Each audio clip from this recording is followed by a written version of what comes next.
And these guys, to a man, were just, they're like lions. Yeah. Everything that they exude is just like confidence and power and calm and professionalism and just like, and strength. Yeah. And it was so impressive. That was Rob Herschenfeld describing a photo documentary expedition he was on at the base of Mount Everest in Nepal. I met Rob by chance at the Pilgrim Surf Shop in Brooklyn, a store that he helped design. And I was impressed right away. Not only was he very engaging and friendly, but I was intrigued the more I heard about his interests and his background and really just the life he has created by following his own path. Rob studied physics at MIT, then went on to a graduate program at UC Berkeley, where he studied robotics. And when he finished there, he took a pretty unconventional path and became a furniture maker, which he still is. And he's a jack of all trades, really. He does it all: cabinetry, welding, brick masonry, metalwork, building design, construction, and renovation. He's a guy who has built his career around working with his hands, which is not as common of a thing, obviously, as it once was, but certainly it's in our blood, building things and this draw to tactile creation. Today, a lot of us work in offices on our computers, but offices and computers are a relatively new phenomena on the human timeline. Most of the time, our ancestors were building things with their hands, like Rob, making and using tools. Fossils millions of years old show evidence of stone tools, hence the name Stone Age. Everything, tools, homes, structures, transportation, for most of human history was made by the work of human hands. So meeting someone today who has dedicated his or her life to the art of designing and building physical things is always exciting for me. And Rob, who calls himself a perpetual student, focuses through his work and his teaching on promoting the continuance of these craftsmanship skills that he says are fading away. And in this talk, we discuss mentorship and apprenticeship, the importance of collaboration, and the value in design of balance and simplicity and patience and quality. Rob is an active and intelligent guy. He's a surfer and a climber, and he's playing his own game. I was certainly inspired. Thanks for listening. I hope you enjoy. This is Ty, your host, and here's my conversation with Rob Herschenfeld.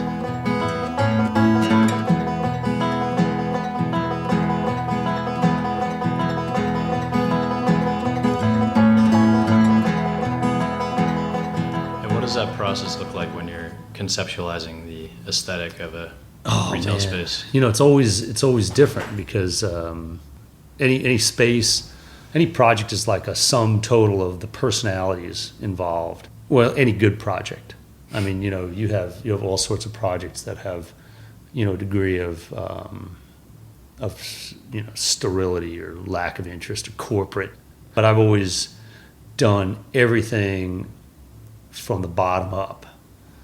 So it starts with the people and the product and the space, and then it just starts talking. And everybody starts talking. Yeah. And if there's like a really good dialogue, and everybody, that whole thing where everybody says, the definition of a good deal is that everybody walks away not exactly happy. Yeah. And so it's almost like that, like almost the definition of any successful project is not one person's vision. It's like it's the deal that comes together with a lot of voices. Right.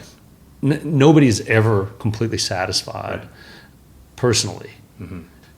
And ultimately you have to let the project sort of anneal and look at it from a bit of a distance. Now there's nobody who looks at it and doesn't say, oh yeah, that was exactly what we wanted. Yeah, what it needed to be. And but it wasn't anybody's original concept. Right.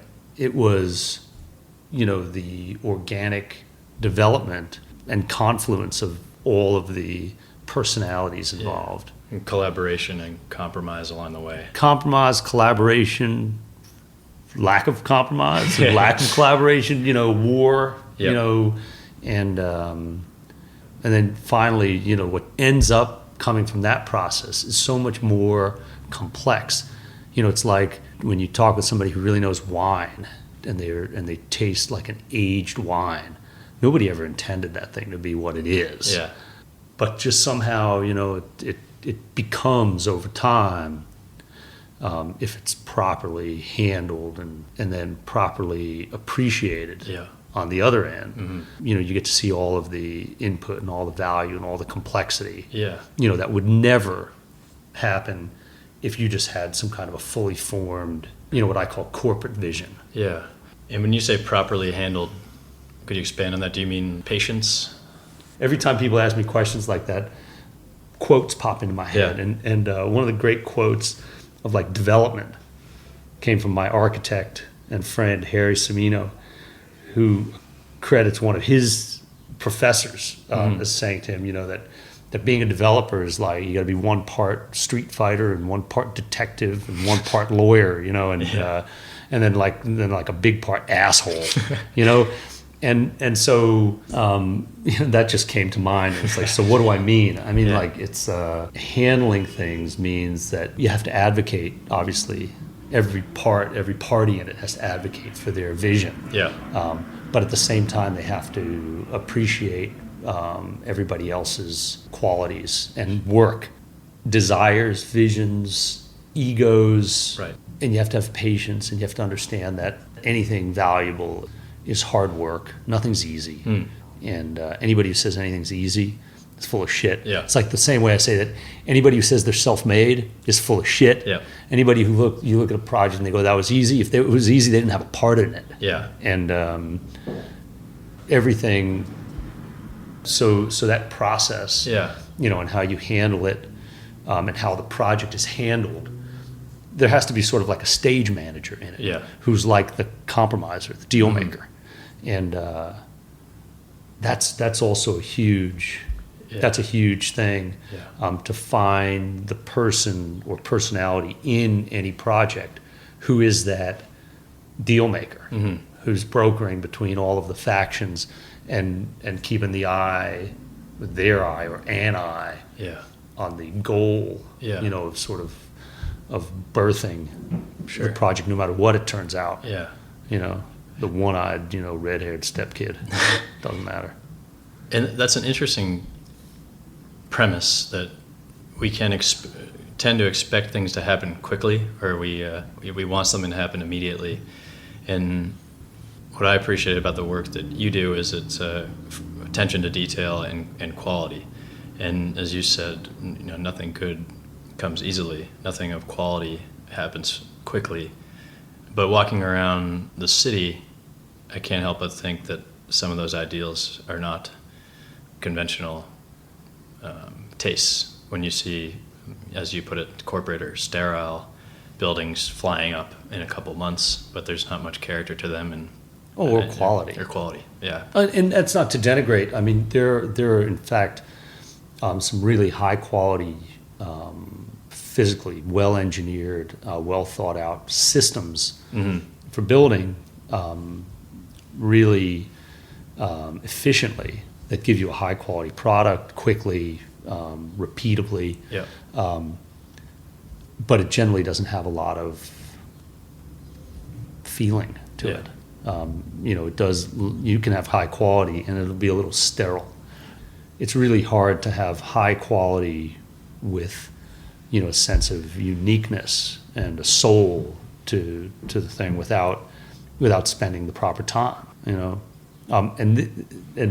that also comes with a caveat, of course, because there are the rare geniuses in the world, and everybody appreciates them and knows who they are. Mm-hmm. Who in their head and in their organization, they can pretty much, come up with a fully developed, soulful idea that then in the execution reflects that more or less. But we're not, most of us, right.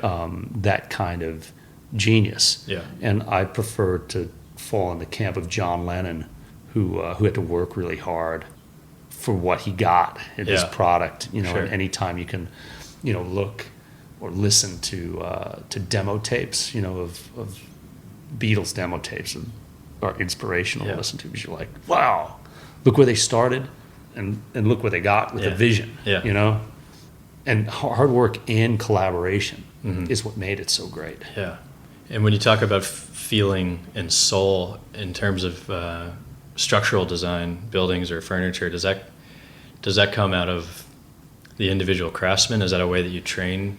It's the way you've been trained. It's the way you're trained. Yeah. And that's another thing. Like, you know, I had the good fortune of spending, you know, about a year and a half in the shop of my friend Hank Gilpin in Rhode Island, who's just you know, he embodies sort of like the ideal of a great craftsman with just a genius for design, with an absolute dedication to doing what he does in the same place for a long time, and really digging deep into his ideas, and really dedicating himself to teaching craft, design, to really working hard at all of his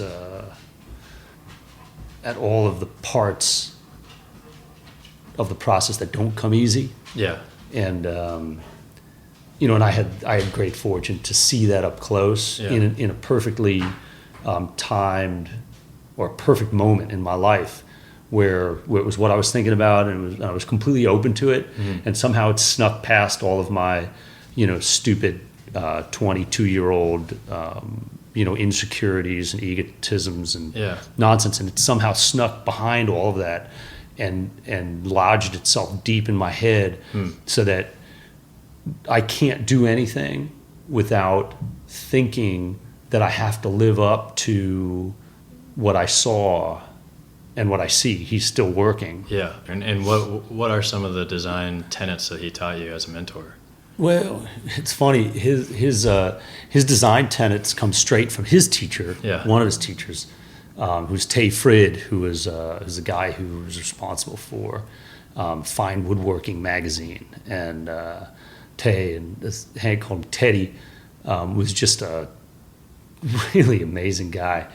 And his tenets were just all about simplicity of design, but design tailored for individuals.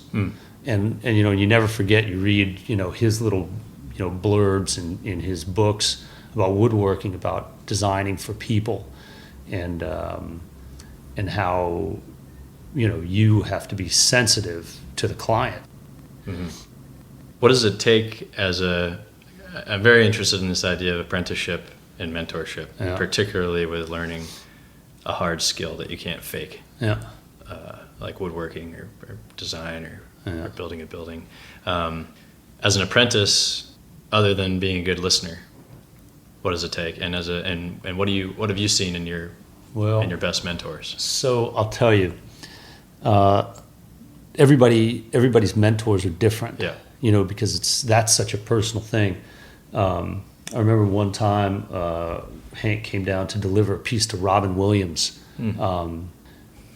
a couple years after I came back to the city, and he called me to come and do the delivery with him, and I came and met him, and we did the delivery, and after delivering, he sort of gave me this offhand compliment, which I never really knew if it was a compliment or if he was trying to sort of insult me or put me in my place. I took it as a compliment, and he said he called me Reggie, and he said, "Reg, thanks.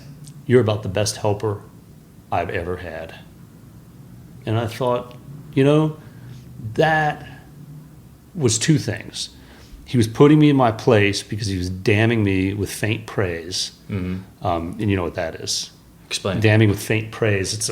It just means, you know, you praise something for the thing that you know they're not proud of. And so somebody who wants to be a designer and boss in their own right, never wants to be called a good helper. Yeah.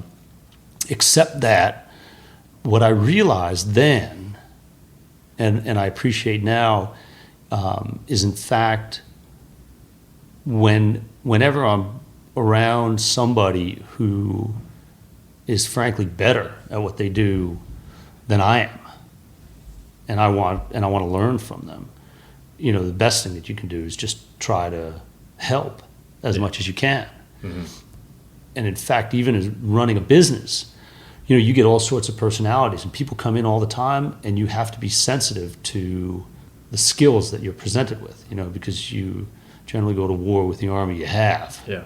And if you're not sensitive, you know, to the strengths that everybody's bringing to the table, appreciative of it, and willing to help them realize, then you sort of miss all sorts of opportunities, you know, and you get clouded, and it's a struggle all the time, you know, because, you know, life and work is all full of frustrations, and in the middle of being frustrated and trying to get people to do the things that you want, it's often really hard to see through that and make mental notes, you know, oh, yeah, okay, I do want this at this point, but that guy is really good at this particular thing. Mm-hmm. And I got to make a note of that to make sure that on the next go around, I design that into the process that I'm doing. And that's what team building is. Mm-hmm. You know, and you can never really do a project without a really good team. Right. So you're encouraging the strengths that you perceive, you're setting up your apprentices to cultivate and build those skills. I would be lying to you if I said that I was really doing that. I'm saying that I'm trying to be sensitive and really working hard at doing that. Yeah. I am not the poster child for that particular ability. Yeah. Try as I will. I've seen people who are really great at it, and I appreciate it, and I try to learn. It does not make me great at it. Yeah. And how many apprentices do you have? Ideally, you want to have one. One. If you can reliably get a truly interested, young, motivated person in the shop who's just all ears, has intelligence and some facilities in their hands, then you want to just teach that thing, that person to do everything that they can do as quickly as possible. Because it's, you know, the best case scenario, somebody comes in the shop with some skills and it takes them 3 years to be useful. Mm-hmm. And everything until that is just pure compromise on our part. Investing all sorts of time with them, building things that we're not really satisfied with just to keep challenging them and developing the skills. Repetition. And exposure. Yeah.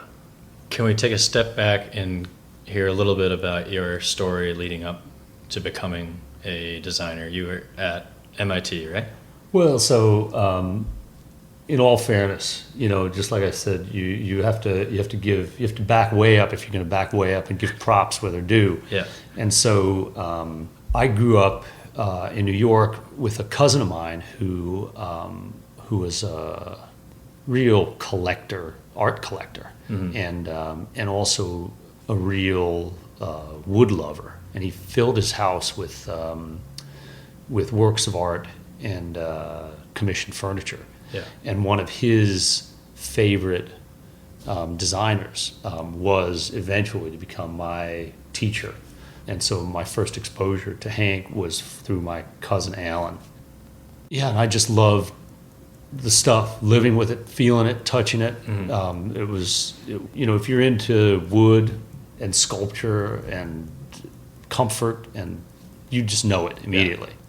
So, you know, I had the good fortune of going to Bronx Science and somehow did well enough or did enough stuff that I was admitted to MIT, and then went to MIT and did a physics degree there, and physics only because it was sort of the most interesting and challenging, and had the fewest requirements. So I could do all sorts of other stuff. So I could take art history and philosophy classes at Harvard, and I'd have time to take tons of mechanical engineering classes. In fact, in my classic way, I graduated from MIT having done all of this stuff, and actually fulfilling none of my requirements. And when it came time to graduate, I had tons of credits, but with gaping holes missing in things that were supposed to be required. And it all came down to me, going to the dean of students and asking to be graduated. And he had to have a conversation with the head of the physics department, and it was just one of these things. And ultimately they agreed let you through. To let me through. And ultimately, really, they said, "You've learned tons." Yeah. Who are we to say? Yeah, you're a model student with that. Yeah, I don't know if I was a model student. I was definitely not a model student, but I did well enough. Yeah. And and then I didn't have real prospects. I went at that time down to Hank's shop in Rhode Island, and he said, "Yeah, come if you want to work." And I had taken a job for some tech company because they were offering back then signing bonuses, and I took their signing bonus and bought a truck and quit the job 2 weeks later. Moved to Rhode Island, and then spent a year and a half at Hank's, living in Providence, and just spending. I just spent all my time at the shop, and I was also teaching a woodworking class back at MIT, so I'd commute back and forth 2 days a week, and sort of take the stuff I was learning and get paid to teach it to other people enthusiastically. Good for you. And and squeak by, but all the while doing all the other stuff that I did. I was climbing like crazy. Yeah. And biking, and it's it was life. Yeah. And it was great, but there was no future in it. Hank wanted me to stay and work. I had other ideas, and so I applied to MIT and Berkeley for graduate school. Got admitted to both. Chose to go to Berkeley so I could move out to California. Nice. In the mechanical engineering department. Moved out, but at that point I just moved. They give you a stipend and they pay your tuition, and mainly what I wanted to do at that point was climb. And so I went out and sort of did classes and did my thesis, and all of them. It was all PhD programs, but it quickly became obvious that I wasn't going to stay. For a million reasons. I wanted to be doing my own thing. Yeah. I had a great professor out there, and really fun project we were doing, building direct drive motor robots with pretty sophisticated force feedback control algorithms back then with really slow computers. And eventually that lab became, and that we started, I got there and we started ordering equipment and building things, and taking, our professor had come from University of Wisconsin, Madison, with a bunch of robots and motors, and we got everything working, and it eventually became, the exoskeleton project. Wow. That's now like the Aliens project, Sigourney Weaver and her whole force amplification systems for packaging, package lifters, and it was great. But I was there for the inception of the whole thing. My sole contribution to it philosophically was, we were building a end effector for this big, fast robot that was just supposed to quickly follow your movements. And for some reason, I realized right away that the scheme that had been proposed wouldn't work, because there was a missing degree of freedom in the wrist that needed to be added, changed. anyway, it was one of those things where it was every once in a while I have a good intuitive leap that cuts through a whole bunch of bullshit and makes a project go faster.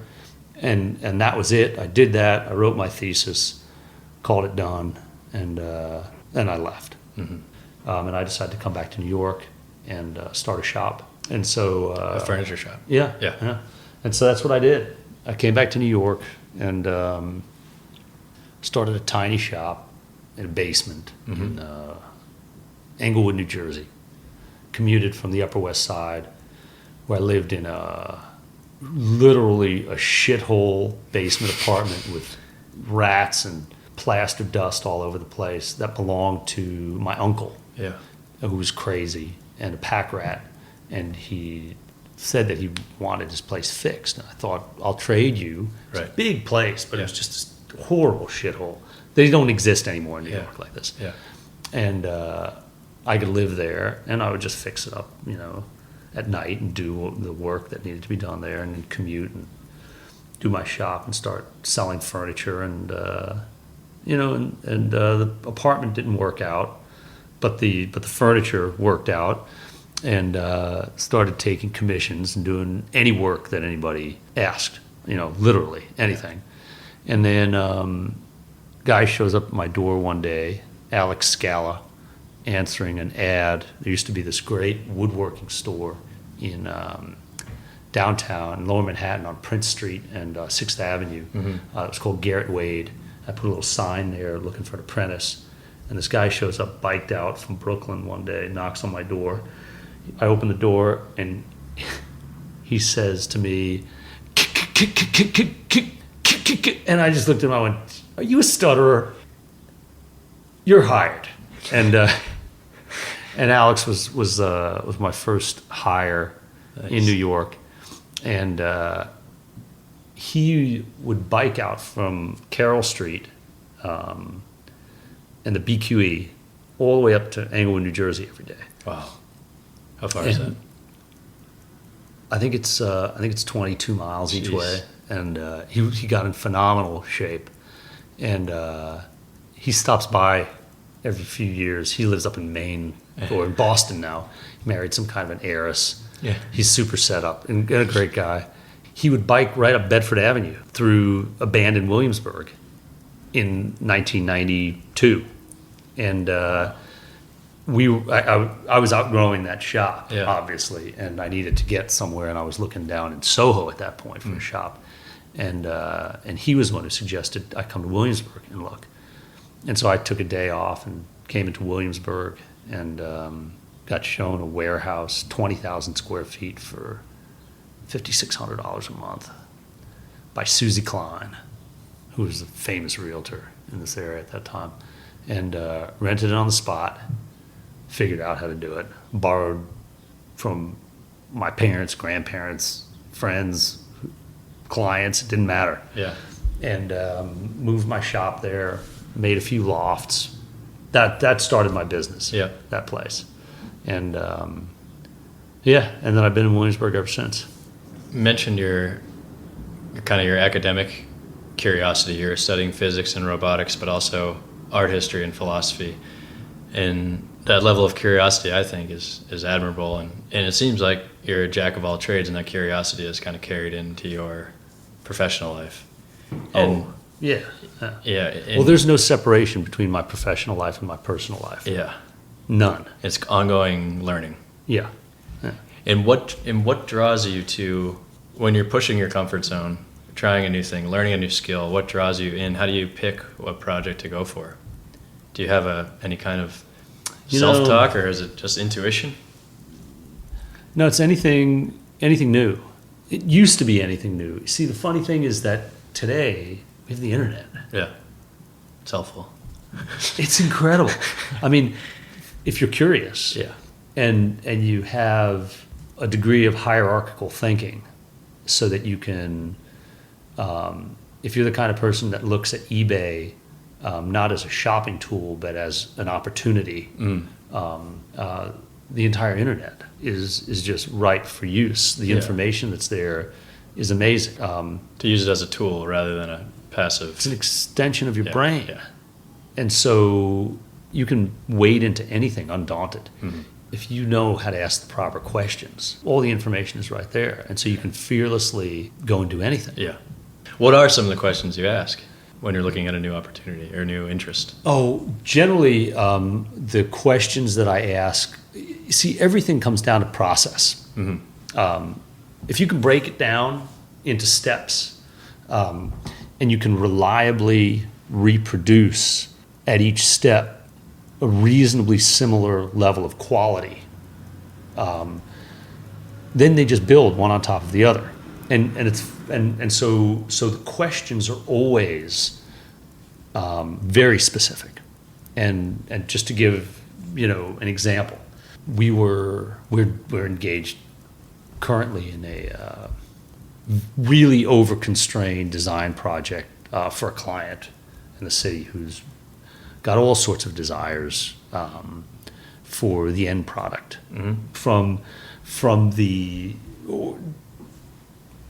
it's basically a glorified room divider and closet, but they're so picky, and they have all sorts of things around their apartment that they're unsatisfied with. Mm-hmm. And so this piece that we're doing, that's been 3 months in the works and will cost them $100,000, is every part of it is correcting mistakes that have happened. Interesting. In their place, and not making those mistakes again. And so my questions literally go from, what have people done to solve over time the idea of making huge doors, huge flat panel doors, Yeah. that stay flat? And I've done tons of them, lots that haven't worked, some that have worked, have no idea why some of them work and some don't work. And when somebody says, I want this and I want it to look perfect, and you have access to the internet, you can simply start to sift through other people's triumphs and failures and opinions, and you can simply add your own analysis of it and build specific knowledge very quickly for a specific task that you're never going to do again. I have no interest in opening up a company that builds huge doored, flat paneled, folding room dividers. Right. I just want to do it once, and I want to do it perfectly. Mm-hmm. And everything from the hardware to use to the glues to use, to the veneers to use, to the finishes that you use, every part of it was solving a more complex problem than it appears. Yeah. And every one of them was just specifically, by me, searched to find out as much information as I could, as quickly as I could, because ultimately what I really care about is how it looks and how it functions. But the client had all these other cares, which in the end kind of interested me. Mm-hmm. And I wanted to see how far we could push the whole thing. But the specific questions that I ask are, what have other people done? And you find all this junk because people aren't really trying to get the same results you are. Okay. 99% of the people just settle for some garbage. And you want to figure out how to finish something, you can go on the internet and find all sorts of terrible ideas. And people are satisfied with it. And you just get to the end of it and you go, oh, that's garbage. You sift through garbage. You have to be a good skimmer. Sure. And then every once in a while, though, you get somebody and you recognize them in print as sort of a fellow, I'm not going to say perfectionist, but relative, a fellow relative perfectionist. And how do you recognize, and you're recognizing quality? You're recognizing the quality of their words, in the choice of their descriptions. And I don't mean in the perfect construction of sentences and the diction. I mean in sort of in a feeling that you get, because the hallmark of a real perfectionist is their anecdotes about their failures. And so you very quickly read, and it becomes very clear, because they start by telling you how many failures they had and what the failure modes of the various things they tried were. They're specific and objective. Oh yeah. Yeah. Yeah. and then they either hand you a gem at the end, Yeah. or you get a benefit of no gem at the end, but a whole bunch of useful data of what not to do. Yeah. And that's what I sort of meant by, you have to have this hierarchical way of thinking and way of reading that cuts through all of the junk. Yeah. That's interesting. It reminds me, I'm going to botch the quote, but it's Thomas Edison said something along the lines of, I can't tell you how to do anything, but I can tell you 1,000 ways how to not do something, or what to not do. And it's interesting how the internet has kind of opened up that conversation. Oh yeah. And then how do you describe your style, your aesthetic? Oh man, my aesthetic. Because you mentioned simplicity, quality, obviously. I don't know. I'm really interested in design. I don't know if I have the vocabulary to describe it, so I'm just curious. Yeah, the funny thing is I don't really have the vocabulary either. Yeah. I know what I like. Yeah. And you recognize it when you see it. I recognize the things that I like, but at the same time, I recognize my limitations more and more, in fact, mainly because I have a great partner. And it's funny because as you put words to things, they actually become more real. Yeah. That's, words are super powerful. And the fact that I don't have words, or that I have limited words, and so people have always looked at the furniture that I make and they say Japanesey, and then they say shakery, and they say all of these things. Yeah. And, I don't know that any of them are particularly correct. Yeah. I love shaker furniture. Okay. True. And I am drawn particularly to certain Japanese aesthetics. True. But at the same time, when I look at shapes that I like, and I have like sitting here. This is a cup from my friend Pascal, who's a potter. Yeah. And I look at that and I think that's a perfect cup. Yeah, it's nice. Right? It's a perfect cup. He made it for you? Yeah, he's made a lot, like a lot of this stuff. He's a great potter, and nobody who I'd rather collect. Yeah. But I've known him since I was a little kid. Okay. In fact, speaking of Japanese, he's the reason that I've always slept in futons. And I've slept in futons since I was 12 years old, because I parked myself on Pascal's collapsed bed futon in his dad's 17th century farmhouse in Saugerties, New York. Back in the day. Yeah. Yeah. A long time ago. Yeah. Longer than I care to remember. And it's funny, and I walk around that house, in fact, where Pascal grew up, and I look at the aesthetic choices there from his dad and his mom and their whole family, and I remember that time and the exposure to that kind of woodsy, cabiny comfort that they really embodied. Yeah. And not in an expensive, hoity-toity aesthetic. Right. In just like, making considered choices of what you want to surround yourself with. I don't know. There's also an element of comfort. Yeah. That's the overwhelming sense that I need to have in a place. Yeah. And when we're working in the shop, I say all the time to the guys, when you're working on something, when you're building it, every step has to look considered, so that when you walk away at night, if I come into the shop with clients and they see what we're working on, I want that to be a presentation of neatness and order and direction. It's not like a mess of things that then finally at the very end come together. Right. Each step along the way is a step towards Completion. a complete goal. And so it's like now we're doing a bunch of art framing in the shop of stuff that I'm going to hang here. Yeah. And just slowly it kind of collects. Yep. And, and it's a slow process. Mm-hmm. Yeah.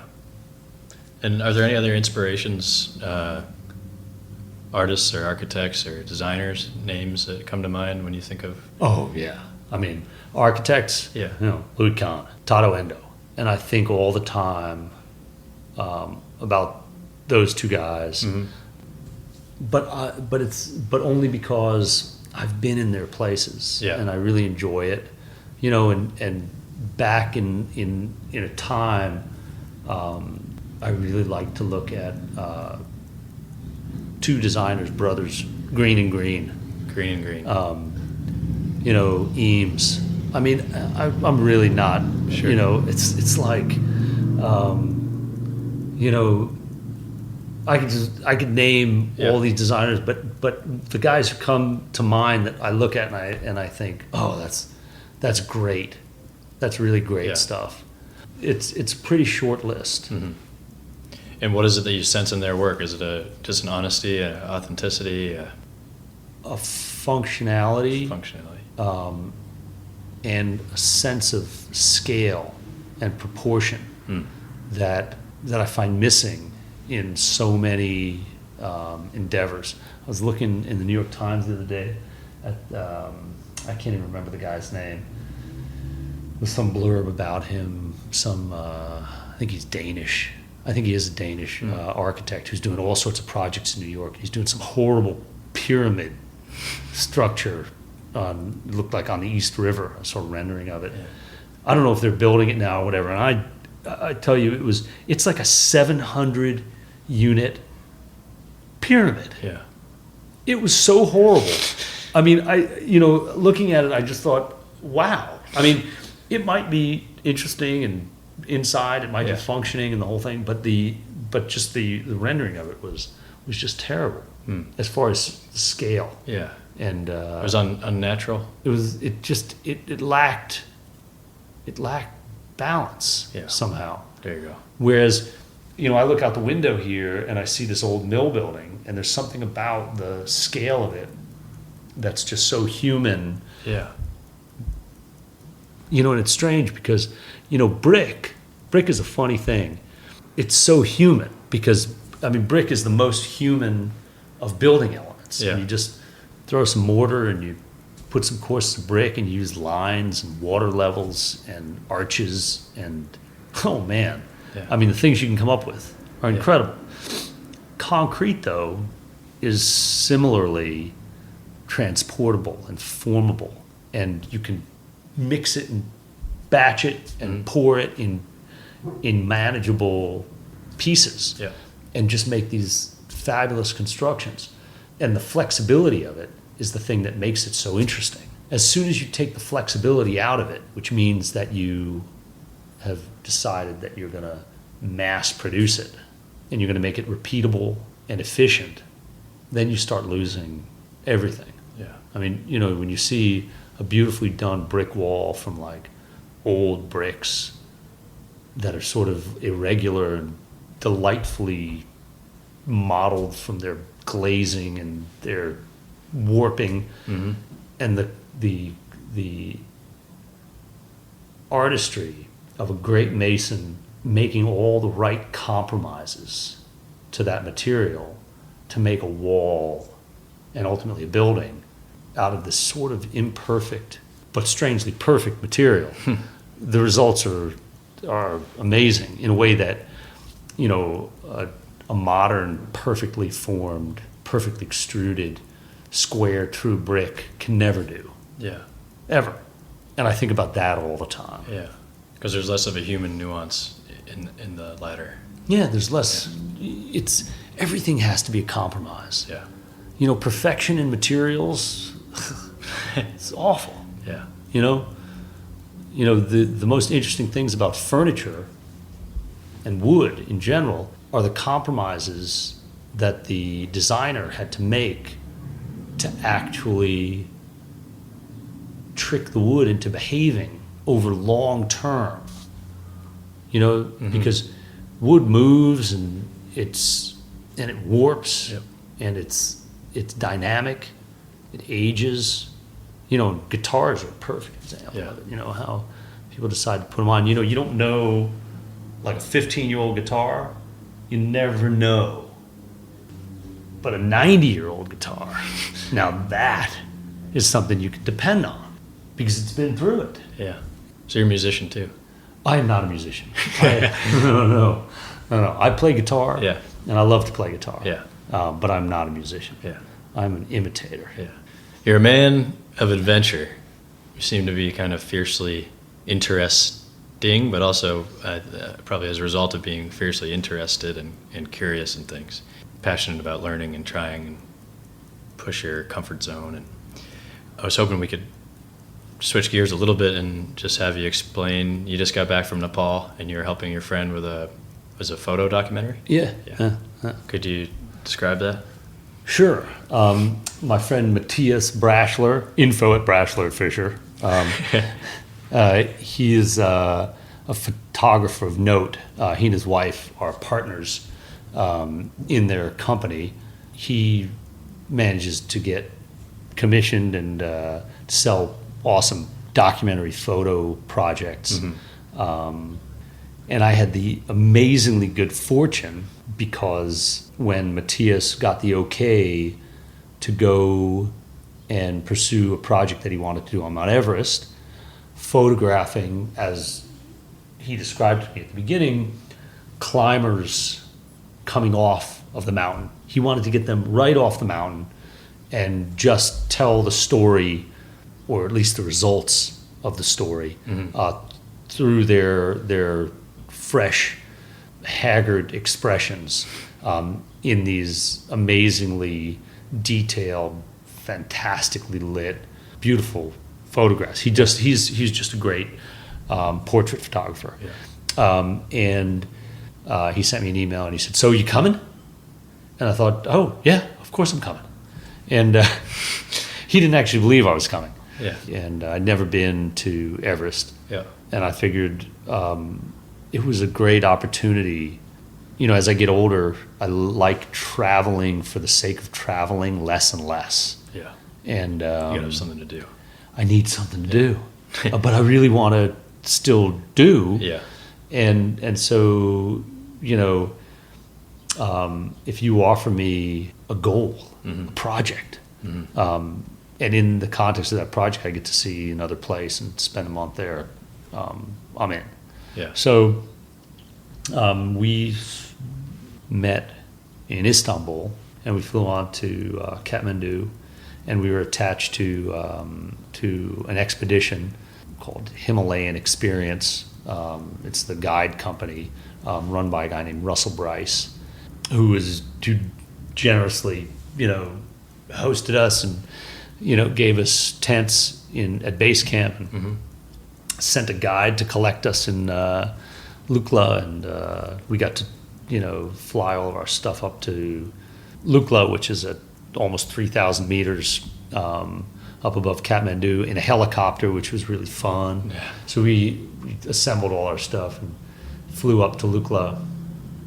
We were met by a guide and a porter, and then we just, then you spend 8 days doing your acclimatizing walk up to base camp because, it's at 5,400 meters, and you can't really just walk up there. You can't fly up there. You'll die.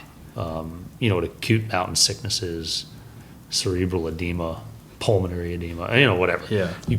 You safely above 3,000 meters, you can pretty reliably acclimatize by going up 300 meters a day. Okay. Sleeping 300 meters, 1,000 feet higher every day. Yep. You're 10,000 feet, you can sleep at 11. You don't walk only to 11 though. You walk as far past and as high as you can, and then you walk back down and you sleep low. And that's your acclimatizing regimen. And it gets your heart pumping, and it gets you producing more hemoglobin, so you can go higher. And so we spent 8 days photographing and walking up to base camp, and then set up a photo studio there. And it was kind of funny. It was a amazingly beautiful place to be. I mean, you're like surrounded by the highest peaks in the world. And it was funny because, there's a lot of trekkers that walk up there and they sort of walk up, reach base camp and turn around and leave. And there's a lot of climbers up there who are singularly focused on getting up to the top of Everest or getting up to the top of Makalu or Lhotse, but any number of peaks. And then there are like a bunch of film crews all the time doing some adventure channel thing up there, and everybody's got these kind of strange focus. And I had no idea what we were going to get there.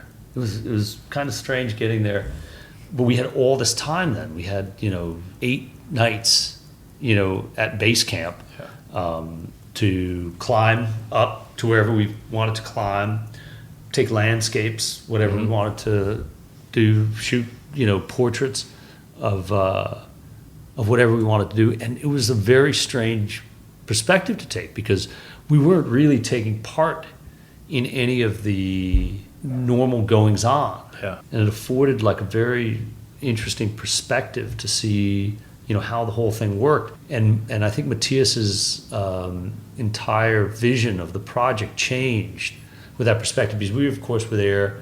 The clients went off to climb with their guide and their Sherpa, and we were left there to interact with the base camp organizers. Yeah. They were planning. They were looking at the weather. Russell was looking at the weather in conjunction with his Sirdar, who's like the head Sherpa, Purbatashi. He's summited Everest 21 times. He's like, no joke. Wow. And I think he decided not to summit anymore because now he's the co-holder of the record with a guy who he had too much respect for to take the record from. And these guys, these Sherpa on this expedition combined, one of the guys up there, this guy John Greiber, who's a filmer, he's like a documentary filmmaker. He was working for the Discovery Channel, cameraman. But he was a climber and adventurer in his own right for years and years. He had a very funny take on it, and he interviewed all the Sherpa to find out how many times they'd all summited. And in this expedition, they had like 106 summits of 8,000 foot peaks. It was just amazing. And we were there watching this whole thing happen and realizing that in fact, the climbers that they were calling climbers were nothing really. They weren't climbers. And I think that they recognize, I think that the Westerners who are paying to do this, most of them recognize in the expedition that we were attached to, most of them recognize that in fact they're simply paying for this adventure that they would not be able to do if not for all of this support and these Sherpa risking their lives and blazing the trail and setting the ropes and hauling them if need be up to the summit and making sure that they get back down with their oxygen. It's like it's a weird sort of very dangerous Disneyland. Which we didn't really participate in. We only observed it because I love to climb. And we climbed our share, but I'm constitutionally opposed to depending on somebody else to risk their lives for me to achieve that goal. Yeah. And so Everest doesn't hold a particular appeal in its majesty. I mean, bring it on. There's nobody who can look at it, from close and it's awe-inspiring. Yeah. Climbing, it's a different deal. You have to be possessed by just some strange desire to just be on top of that uniquely tall mountain. Yeah. Because if what you want to do is climb, there are untold numbers of unnamed peaks over 7,000 meters, all through the Himalayas. And you can go and challenge yourself and get all sorts of skills and get in all sorts of, amazing condition to do it. All of it more valuable than climbing Everest. Yeah. So you can be one of the 5,800 people who have summited Everest. Planted their flag and broadcast it. Exactly. Yeah. Message to the world. Yeah. So, and that's what the project ended up being about, is about the people descending, the Westerners descending Everest with their Sherpas? Well, and so what the project ended up being, and we'll see what the project, I'm excited to see it. ended up being informed more by the relationship between the Sherpa and the Western clients. And their portraits told the story. Interesting. As soon as the climbing Sherpa, I'm going to call them, started coming down. It's 1-to-1, right? It's 1-to-1 while summiting. Yeah. But way before the clients are even up there, each of the sort of established expeditions dedicates to Sherpa to summiting Everest, setting ropes. Oh, geez. So they climb, they blaze the trail, they see how it all goes, they fix static ropes, literally from the bottom to the top, from base camp up to the top. Just setting up shop. They're guys that they refer to as ice doctors, who are just dedicated to setting ladders and fixing ropes in the ice fall to give you access to the glacier where Camp 1 and Camp 2 are. And that's a moving, shifting maze of, huge, towering blocks of blue ice and crevasses that's moving. It's an ice fall because that's the moving glacier that comes down through there. And you can see by its topography that it's moving. And you can see when you get up close that all of the ropes that they're fixing and all of the ladders that they're setting are getting twisted and crushed and moved constantly. And so they're specialists that just maintain that so that everybody can cross the most dangerous part of the mountain, which is that ice fall. And the first of the Sherpa that we saw climbers were the rope setters who summited to no fanfare whatsoever. Right. They got up there, they blazed the trail, they fixed the ropes, they opened the route, and then they came down. And these guys came down, and we grabbed them, out of the ice fall, and we had an interpreter, Sherpa, so that we could do interviews, and they brought them to the tent that we had set up to do the photographs. And these guys, to a man, were just they're like lions. Everything that they exude is just like confidence and power and calm and professionalism and just like and strength and it was so impressive because I can't wait to see the photographs all done because Purbatashi Sherpa, who is the Sirdar, he was the most skeptical of all of this. He was just looking at us like we were another two Western white babies that he would need to take care of. And then his people started coming down, and we got them into the photo studio. And then everybody started coming and looking at the product because Matthias had his big, Macintosh to work with, and so the photographs were coming off of this amazingly detailed, crazy camera, and then going right onto this huge screen, and without any editing, the results were just stunning. And it was just stunning because it was, the moments that, and they'd all experienced that moment and seen each other, but they come down and then they strip off their gear and they get their bags off and they get their cup of tea and they relax. And so it's like, it's a dynamic thing. He caught the moment that they were still completely focused. They hadn't relaxed yet. And it ended up being sort of like a genius thing. Fantastic. He said, because he had said, make sure, and it was sort of contrived, he was like, make sure they don't take their packs off. I just want them walking out of there and into here, and I just want to see that moment. And we looked at the product, and in fact, the Sherpa, Purba, looked at it, and he just looked at it, and he just turned him to tears, and he goes, "Me next. I want that. Wow. And I want an interview." And we were like, that's the whole point, That's fascinating. And everybody got their game face on, and they were pumped because you're showing interest in something that they don't get credit for. Exactly. And in fact, preserved something that they and we had no expectation of, to be honest. I mean, no, credit due, Matthias envisioned this. Yeah. I had no idea. I thought, oh yeah, he's gonna, that's cool, great, because when have you seen? I mean, what does a Sherpa look like when he comes down off the mountain? Who the fuck knows? Yeah. And so that was my interest. What an interesting thing. But this was so far past that because it was just like humbling. Yeah. Humbling. Yeah. And it's inescapable. Every client who sees this, every person who wants to climb Everest is going to look at that, and there's no way that they can have any reaction other than humility. You're right. And every ethnic Sherpa who comes from Fortse or Kumjung, those are the two towns that produce the most skilled climbers of Everest, who have the most summits. It can inspire nothing but pride. Yeah. And beautiful. And it's like, exactly. Yeah. It's just like, that's the dynamic that should be there. Yeah. Because ultimately, Sherpa, in a way, are climbing for money. Yeah. They do this very dangerous thing so that they can make a better life for their families.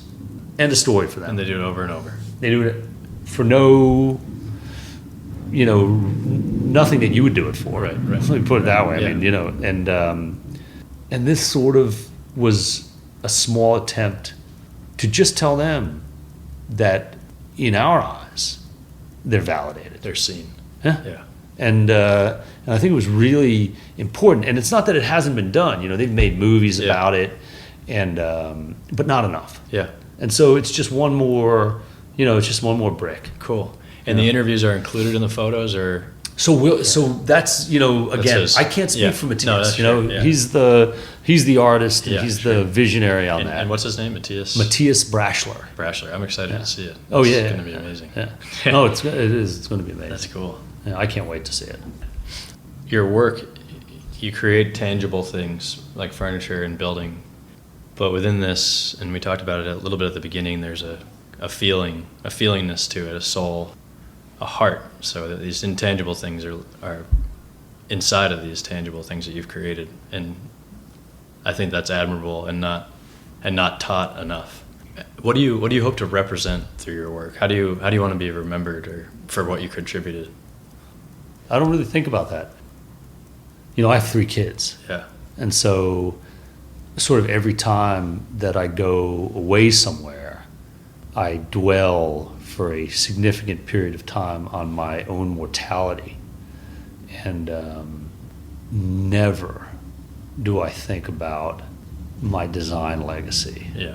The only thing that I ever think about is, did I give, to the extent that I could, to my kids the tools that they will need to live fulfilled lives in this crazy world? And that, because ultimately, one, in the long run, we're all dead. Right. John Maynard Keynes. And 2, in the short run, medium, and long-term run, we're really just a bunch of big-brain monkeys, dragging our knuckles around this impossibly unlikely planet with this infinitely thin atmosphere, flying through space. Yeah. Yeah. I mean, what the hell? Yeah. So, legacy. Come on. Yeah. Does anybody really, even have, what hubris? I really hope that since I'm 50% responsible, at least, for producing my kids, that I give them the tools to enjoy in a fulfilled way their time on this planet. Which are what? Tools. Curiosity, perseverance, clarity of thought, consideration of everything, openness, to experiences, because that's all you have. Yeah.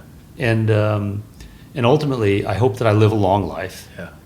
And I really love for my kids to go their own way, and then from time to time, bring it all back and tell the stories, because that's all that it is in the end. You know, we go out and we do things, and then it's in our heads, and we tell stories. Yeah. We're a bunch of storytellers. Yeah. You ever do a moth? I've never done one, but TED Talk? I've never done one. I've listened to them. So Have you? I just submitted a moth. Did you? Yeah, I've always wanted. I had a couple good stories that came back from Nepal. But Matthias is doing a TED Talk. He and his wife. Oh, cool. They're doing a tandem TED Talk, Oh, which wow. I've never even heard of. Yeah, I look forward to that. Yeah, and so I look forward to it also. And great stories. Yeah, well, that's great. Yeah. I mean, and therein lies your legacy. It's that kind of contribution, that generosity, that teaching that you value. But it works for only one generation. Yeah. If you're really lucky. You pass it down, hopefully. Yeah. Yeah. And then after that, who Yeah. knows? Yeah. And what are your thoughts on mortality? What happens? Oh man, nothing. I mean, Yeah. I'm a physicist in the Yeah. end. I believe that we are, in fact, all stardust. Mm-hmm. And, Yeah. I believe in probability and statistics. Mm-hmm. I have absolutely no patience for pseudoscience, for people who misunderstand data, Mm-hmm. For people who want to dabble in statistics and draw conclusions that result in gods. Mm-hmm. We're here by some stroke of luck or coincidence and make the most of it. Or maybe we're not. Yeah. There's always that really beautiful possibility that either you don't exist or I don't exist. Yeah. And, you're just a figment of my imagination. Yeah. Yeah.